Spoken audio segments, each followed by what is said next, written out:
আসসালামু আলাইকুম।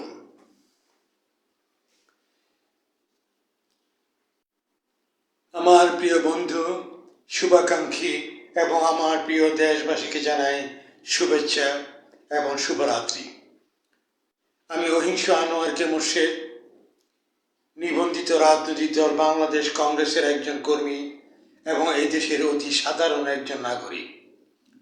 আমি প্রতিদিনকার ন্যায় আজকেও আমি আপনাদের মাঝে এসেছি আমার নিজের কিছু ভাবনা আপনাদের সাথে শেয়ার করার জন্য। প্রিয় শ্রোতাবৃন্দ, আমি বারবার বলে এসেছি স্বাধীনতার 54 বৎসর পার হয়ে গেছে, তারপরও আজও আমাদের কাঙ্ক্ষিত সে বাংলাদেশটি আমরা পেলাম না।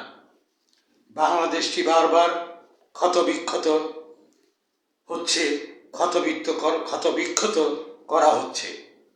আমরা এই দেশের সাধারণ জনগণ আমরা কোনোভাবে আমরা স্বস্তিতে নেই, শান্তিতে নেই, নিরাপদে নেই।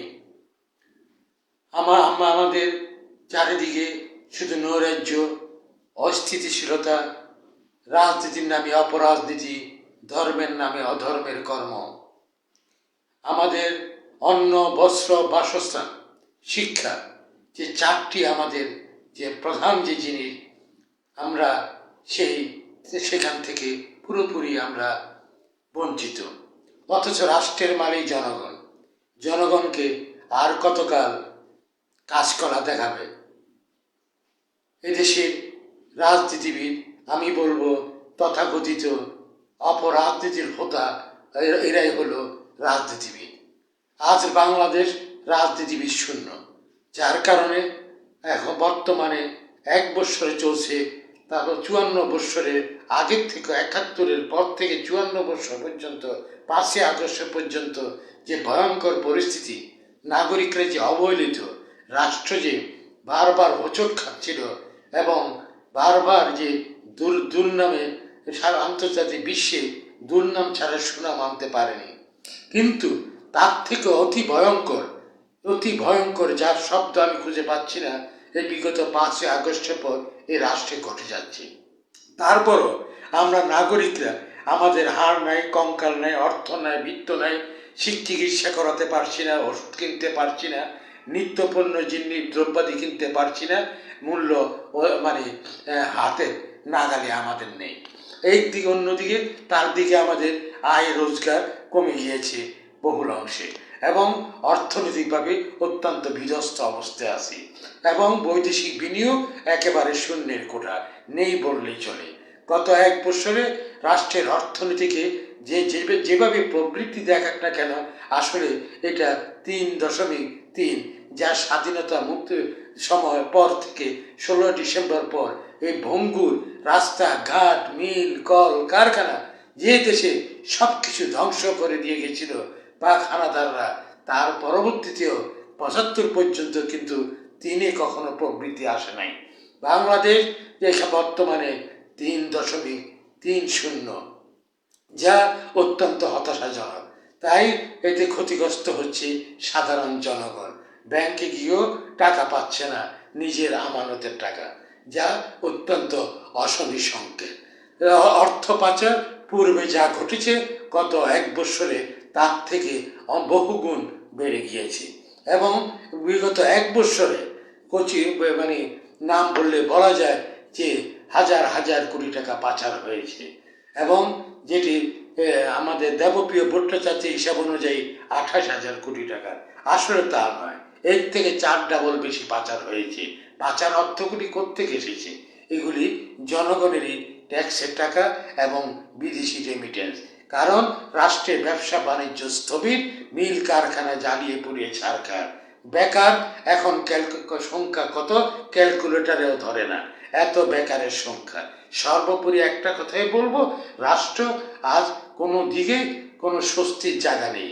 নিরাপদ বলুন, অর্থনৈতিক অবস্থা বলুন, জীবন মানের উন্নয়নের কথা বলুন, সামাজিক অবক্ষয়ের কথা বলুন, আর আমাদের ব্যক্তির জীবনের নিরাপত্তা, সর্বক্ষেত্রে একেবারে একটি ভয়ঙ্কর অবস্থার ভিতরে আমরা আছি। যারা রাষ্ট্র পরিচালনা করছেন তারাও বুকে হাত দিয়ে তারা বলতে পারবে না যে রাষ্ট্রের জনগণকে ভালো রাখতে পারছে। তারা জানে, তারা বুঝে, তারা বলবে না, কারণ তারা হলো বিদেশি অতিথি। যাই হোক, আমি সেখানে না গিয়ে আমি বলবো, তারপরও আমাদের আশার আলো, আমরা আশাহত নই। আমরা 3 বেলার জায়গায় 1 বেলা খাবো, কিন্তু শান্তি চাই, নিরাপত্তা চাই। আমরা রাষ্ট্রের জনগণের মালিক, আমরা শতভাগ সোশ্যাল সিকিউরিটি চাই। আর রাজনীতিবিদ শূন্য। আমি চাই রাজনীতির মাঠে রাজনীতিবিদরা আসুক, ছাত্র ছাত্রীরা আসুক, তরুণ তরুণীরা আসুক, যাদের ভিতরে আছে দেশপ্রেম, যাদের ভিতরে যারা মুক্তিযুদ্ধের চেতনায় আদর্শে বিশ্বাসী এবং যারা স্বাধীনতাকে মানে, বিশ্বাস করে, ধারণ করে, লালন করে, যারা সংবিধানকে ধারণ করে, লালন করে। কিন্তু আমার লাল সবুজের পতাকাকে যারা পদদলিত করছে, সেটা যেন বন্ধ করা হয়। আমার দেশের জাতীয় সঙ্গীত, এটা আমাদের রক্ত দিয়ে কেনা জাতীয় সঙ্গীত। আমার মায়ের ভাষা বাংলা, আমার রক্ত দিয়ে কেনা। পৃথিবীর ইতিহাসে এরকম বাংলাদেশের মতো জাতির মতো আর কোনো জাতি খুঁজে পাওয়া যাবে না। তারপরও বারবার আমাদেরকে হায়নারা আক্রমণ করছে এবং রাস্তার ভিখারির থেকেও চরমভাবে আমাদেরকে দুর্ভিক্ষের দিকে নিয়ে যাচ্ছে। এতে কোনো সন্দেহ নেই। যারা রাষ্ট্র পরিচালনা করছেন তারা হয়তো কথার খাতিরে কথা বলবেন, কিন্তু তারা বলছে, কিন্তু তারাও জানেন রাষ্ট্র এবং রাষ্ট্রের নাগরিক এবং সর্বোপরি যে রাষ্ট্রকে যারা সুশৃঙ্খল পথে আনতে পারে, আবার ওরাই চুরি করে, ওরাই বাটপারি করে, যারা কর্ম করে তারাই ভুল করে। যে রাজনীতিবিদরাই ভুল করবে, রাজনীতিবিদরাই ভালো করবে। ভালো একমাত্র রাজনীতি করতে পারে। যেহেতু রাজনীতিতে আজ অপরাজনীতি চলছে, ধর্ম নিয়ে অধর্মের কর্ম চলছে, রাষ্ট্রের সর্বাঙ্গে ক্যান্সার, তা সেখান থেকে দূর করতে হলে ছাত্র মেধাবী, দেশপ্রেমিক, চরিত্রবান, মুক্তিযুদ্ধ এবং স্বাধীনতাকে হৃদয়ে ধারণ করে তাদেরকে রাজনীতিতে আসতে হবে। রাজনীতির কাণ্ডারি হয়ে রাজনীতির হাল ধরতে হবে। না হলে রাষ্ট্রের আর কোনো মুক্তি আছে বলে আমার কোনো জানা নেই। আপনাদের জানা থাকতে পারে, কারণ আমি অতি সাধারণ নাগরিক, 90% মানুষ অতি সাধারণ নাগরিক। এই সাধারণ নাগরিক কৃষক, শ্রমিক, মেহনতি জনগণ, কামার, কুমার, তাঁতি, ছেলে, মৎস্যজীবী, ক্ষুদ্র ব্যবসায়ী থেকে শুরু করে এরাই কিন্তু রাষ্ট্রকে টিকিয়ে রাখছে। আর আমাদের বিদেশে প্রবাসীরা যে হাড় পরিশ্রম দিয়ে, রক্ত ঘাম এক করে দিয়ে যে রেমিটেন্স চালাচ্ছে, সে দিয়ে রাষ্ট্র চলে। অথচ সেটার উপরে ভর করে সেটিও আজ দুর্বৃত্তের কবলে পড়ে সেটি পাচার হয়ে যাচ্ছে। রাষ্ট্র আজ দেউলিয়া হওয়ার পথে। এতে কোনো অস্বীকার করার কোনো উপায় নেই। অনেক ধরনের কল্পকাহিনী আমাদেরকে শোনানো হচ্ছে, কিন্তু কোনো কল্পকাহিনী বাস্তবায়ন দেশে হবে না। একটি জিনিস বাস্তবায়ন করা হচ্ছে এবং ঘটাচ্ছে গত 1 বছর যাবৎ, সেটা হলো প্রতিহিংসা আর ধর্মে ধর্মে হানাহানি, রক্তে রক্তে সয়লাভ, খুন খারাপি, দর্শন। এটি একটি মহামারী এবং একটি সংস্কৃতি, অগ্নিসংযোগ, এটি একটি সংস্কৃতি।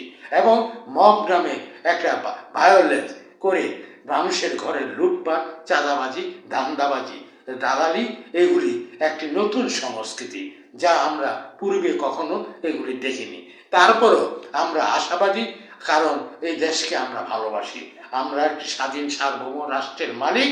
আমরা চাই সূর্য যখন অস্ত যায় তখন রাত হয়, আবার সকালবেলা সূর্য উদীয়মান হয়, তখন সকাল হয়। আমরা প্রতিক্ষণ আমরা শুধু সকালের অপেক্ষায় আছি। আমরা অপেক্ষায় থাকবো, ইনশাআল্লাহ আজকে না হোক কালকে অবশ্যই আমাদের সুদিন ফিরে আসবে। এই পর্যন্ত আমাদের চিন্তা হলো আমরা কি বেঁচে থাকতে পারবো কিনা। প্রিয় শ্রোতাবৃন্দ, অবশ্যই পারবো। শুধুমাত্র দরকার আমাদের যে একটু ত্যাগ স্বীকার করা, প্রতিহিংসার থেকে বিরত থাকা এবং আমাদের যার যার ধর্মকে সঠিকভাবে পালন করা। ধর্মকে অধর্মের কর্মে রূপান্তরিত করে, বিভাজন সৃষ্টি করে, এক ধর্ম আরেক ধর্মের সাথে হিংসা বিদ্বেষে, প্রতিহিংসায় পরায়ণ হয়ে এবং আমরা মুসলমান সংখ্যাগরিষ্ঠ, আমাদের ভিতরেও যে ধর্মভিত্তিক রাজনৈতিক দল এবং রাজনৈতিক গোষ্ঠী, বিভিন্ন গোষ্ঠী তৈরি হয়েছে। এর ভিতরে এনজিওর সংখ্যা কম নয়। কিন্তু রাষ্ট্রকে কখনোই আজ পর্যন্ত রাষ্ট্রের মানে জনগণরা স্বস্তি পায়নি। বিগত 5ই আগস্টের পর আজকে 12-13 মাস যাবৎ, 14 মাস যাবৎ এই যে চলমান যে অবস্থা, সেটি অত্যন্ত অন্ধকারের যুগের বর্বরতম যুগের যে অবস্থা ছিল, সে অবস্থায় আমরা পড়তে যাচ্ছি। আমার মনে হয় 90 ভাগ পড়ে গিয়েছি, আর 10 ভাগ বাকি আছে। এই 10 ভাগের ভিত্তিতে আমি একজন সাধারণ নাগরিক, ক্ষুদ্র রাজনীতি হিসেবে আমি আশাবাদী এই 10 ভাগের উপরে ভিত্তি করে আমরা আগামীতে আমাদের কাঙ্ক্ষিত সে বাংলাদেশে পাব। এখন এই বাংলাদেশ যেটা পেতে হয়, আমাদেরকে কিছু জিনিস আমাদেরকে পরিহার করতে হবে। অন্তরে যদি আমি আমার স্বাধীন সার্বভৌম এই বাংলাদেশের নাগরিক হই, আর বাংলাদেশকে যদি আমি অন্তরে লালন করি, ধারণ করি, তা থেকে আমাদের কি করতে হবে? দেখুন, আমাদের দেশে 1971 সালে স্বাধীনতার মহান মুক্তিযুদ্ধে 30 লক্ষ শহীদ, 2-3 লক্ষ মা বোনদের সম্ভ্রমহানি এবং রাষ্ট্র একেবারে বিধ্বস্ত করে দিয়েছে। সেখানে যেমন সাম্রাজ্যবাদী তারা এবং পাকিস্তানি হানাদাররা এবং তাদের এই দেশীয় দোসররা, এরা জড়িত ছিল। এটা একটি দালিলিক প্রমাণে এটা সত্য। যারা এই ধরনের স্বাধীনতার বিরোধী শক্তি যারা রাজনীতি করছেন, তারা কিন্তু জানেন, কিন্তু তারা এটাকে বিভিন্ন প্যাঁচ দিয়ে বলার, ওই 47-এ চলে যান, ওই 72-এ চলে যান, ওই বলেন জাতির বঙ্গবন্ধু শেখ মুজিবুর রহমানের কথা বলেন, উনি নাকি ঘুমিয়েছিলেন, উনি নাকি চান নাই, এই ধরনের এইসব কথাবার্তা বলে নিজেদেরকে আড়াল করার জন্য চান। কিন্তু যত কিছু হোক, তারা তো বাংলাদেশে যারা বলছে, তারা তো এখন যারা আছে তারা বেশিরভাগই বয়স 50-এর মধ্যে।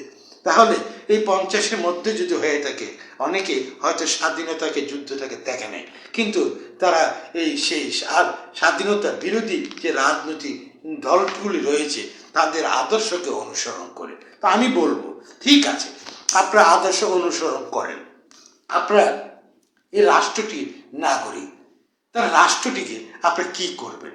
অবশ্যই মুক্তিযুদ্ধের বাইরে যাওয়ার আপনার কোনো ধরনের কোনো ক্ষমতা নেই। আপনি কখনো স্বাধীনতাকে না মেনে কোনো উপায় নেই, কারণ আপনি স্বাধীন সার্বভৌম রাষ্ট্রেরই নাগরিক, তাই তো আপনি বাংলাদেশি। বাংলাদেশ যদি না হতো, তাহলে আপনি বাংলাদেশি হতেন না, আপনি পাকিস্তানি হতেন। যদি আপনি পাকিস্তানি ধ্যান ধারণা থেকে থাকে, তাহলে আপনি বাংলাদেশে কেন থাকে এই বাংলাদেশটাকে আপনি নৈরাজ্যের দিকে ঠেলে দেবেন? তো তার থেকে বরঞ্চ 71 সালে যারা স্বাধীনতা বিরোধী করছেন, আমি ধরে নিলাম রাজনীতির খাতিরে একটা পক্ষে থাকে, বিপক্ষে থাকে। তৎকালীন সময়ও অন্তত 97% মানুষ আমি মনে করব যে স্বাধীনতার পক্ষে ছিল, মুক্তিযুদ্ধে ছিল।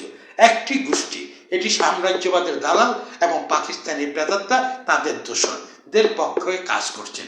হয়তো তারা ভেবেছিলেন রাজনৈতিক কারণে তারা পাকিস্তান থেকে দুটি পাকিস্তানের বিভাজন চাননি, আমি মেনে নিলাম এটি রাজনৈতিক কারণ। কিন্তু যেসব কর্মগুলি আছে, যেগুলি দালিলিক প্রমাণ আছে, সেগুলি তো অ্যাভয়েড করতে পারবেন না। কিন্তু তারপরও ধরে নিলাম, যাই হোক, যেটাই গেছে 54 বছর আগে, যখন দেশটি স্বাধীন হয়ে গেছে, এখন আপনার স্বাধীন সার্বভৌম একটি রাষ্ট্রের মালিক, সে রাষ্ট্রটি হলো বাংলাদেশ। তার একটি পতাকা আছে, তার একটি জাতীয় সঙ্গীত আছে, তার একটা সংবিধান আছে, তার একটি সার্বভৌমত্ব আছে, তার নিজস্ব একটি ভাষা আছে বাংলা। এই বাংলার জন্য রক্ত দিতে হয়েছে। তাহলে 71 সালে রাজনীতির বার্তাটা বাদ দেন, আসুন না আপনারা বাংলাদেশে যারা আছেন, রাজনীতি করছেন, যারা তৎকালীন রাষ্ট্রের স্বাধীনতা মুক্তিযুদ্ধের বিপক্ষে ছিলেন, আপনাদের যে চাওয়া পাওয়া, যখন আপনারা পরাজিত হলেন, আপনারা এই স্বাধীনতা হওয়ার পর প্রথমে তো উচিত ছিল যে এই জাতির কাছে আপনাদের প্রথমে যে ক্ষমা চাওয়া, যে আমরা রাজনীতিক এটাকে বিভাজন চাইনি, আমরা পাকিস্তানের পক্ষে ছিলাম। আপনাদের আকামে কুকামের কথা আমি বলছি না, এটা দালিলিক আছে, প্রমাণ আছে, বহু আছে, এটা প্রিজার্ভে আছে, এগুলি আন্তর্জাতিক বিশ্ব জানে কারা কি বাংলাদেশে কি কাজ কর্ম করছে স্বাধীনতার বিপক্ষে শক্তিরা। সেটি হতে পারে রাজাকার, আলবদর, আল শামস, শান্তি কমিটি, মুসলিম লীগ, নিজামী পার্টি। কিন্তু আমি সে তর্কে না গিয়ে ৭১ সালে যারা স্বাধীনতার বিপক্ষে ছিলেন, এখন তো আর আমাদের স্বাধীনতার যুদ্ধ নেই। আপনারা যে ভুল করেছিলেন, আপনারা পরাজিত হয়েছেন। তাহলে এখন আপনার রাজনৈতিক কারণ আমি ধরে নিলাম। এখন আপনারা বলুন না যে আমরা স্বাধীন সার্বভৌম রাষ্ট্রের নাগরিক, আমাদের ভুল হয়ে গেছিল, আমরা এখন আমাদের রাজনীতি আমরা করি। আপনারা তো রাজনীতি করছেন, এই দেশেই তো করছেন। তাহলে কেন করছেন? রাষ্ট্রটি উন্নয়নের জন্য করছেন।